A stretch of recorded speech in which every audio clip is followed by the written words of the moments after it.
கண்ணதாசனுடைய வரிகள்ல உணர்வுகளுக்கு எப்பவுமே முதலிடம் உண்டு. அதனாலதான் இன்னும் கூட அவருடைய கவிதைகள் உயிர் போல இருக்கு. அழுகைய பத்தி கண்ணதாசன் நிறைய கவிதைகள் எழுதி இருந்தாலும் இந்த கவிதை உங்களை நெகிழ வைக்கும்.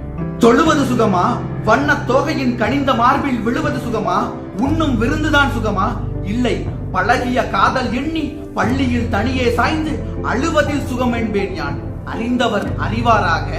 வாழ்க்கையினுடைய சூட்சமத்தை இவ்வளவு ரத்தன சுருக்கமாக எந்த ஒரு கவிஞனும் கூறியது கிடையாது. வீடு வரை உறவு, வீதி வரை மனைவி, காடு வரை பிள்ளை, கடைசி வரை யாரோ, ஆடி வரும் ஆட்டம் ஆயிரத்தில் நாட்டம், கூடி வரும் கூட்டம் கொள்ளி வரை வருமா, தொட்டிலுக்கு அன்னை கட்டிலுக்கு கண்ணி, பட்டினிக்கு தீனி கெட்ட பின்பு ஞானி. தமிழ் மொழியின் மீதான கண்ணதாசனின் காதல் அளப்பரியது.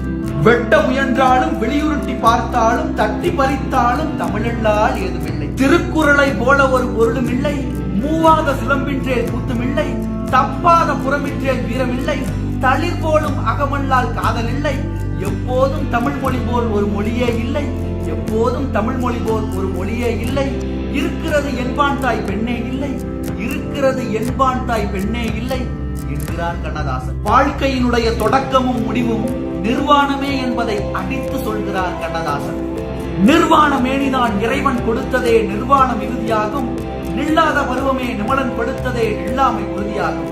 சர்வாங்க மெங்கனும் சாற்றை படைத்தவன் தத்துவம் இன்பமாகும்.